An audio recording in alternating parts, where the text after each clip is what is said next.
La population d'Ille-et-Vilaine est une population en constante augmentation. C'est un des départements de France où la population augmente le plus. Il serait logique que l'hôpital psychiatrique augmente sa capacité d'accueil, augmente son nombre de personnel pour pouvoir faire face à tous les besoins de santé, en tout cas dans ce domaine, de la population, de la métropole, mais aussi du département.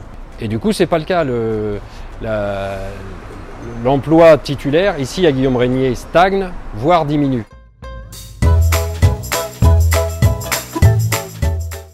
Ce qu'on pourrait appeler notre plateau technique, c'est l'humain, c'est le nombre de personnel, on est en psychiatrie, et ce qui fait soin, c'est la relation à l'autre. Donc s'il n'y a pas assez de soignants, ou que le soignant est occupé, qu'on lui demande d'autres tâches plus administratives, ou voilà, eh bien, il peut y avoir une montée, on va dire, de l'angoisse chez les patients, surtout dans les périodes où le personnel est en effectif moindre, parce que l'absence de monde, ça génère aussi un peu d'angoisse.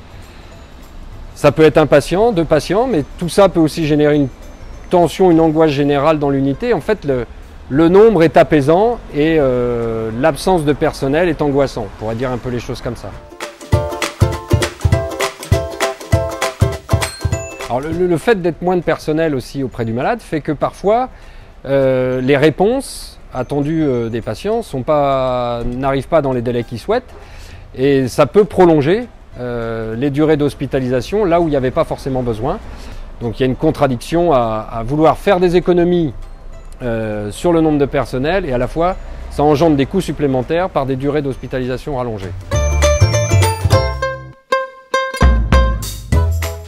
Donc le besoin de recrutement aussi, on peut l'estimer ici, moi je dirais tout confondu, structure, site principal, structure extérieure, psychiatrie adulte, psychiatrie de l'enfant, en disant 250, je pense qu'on est sur quelque chose de concret, qui n'est pas idéologique, qui n'est pas une vue de l'esprit, qui correspond à la réalité de terrain.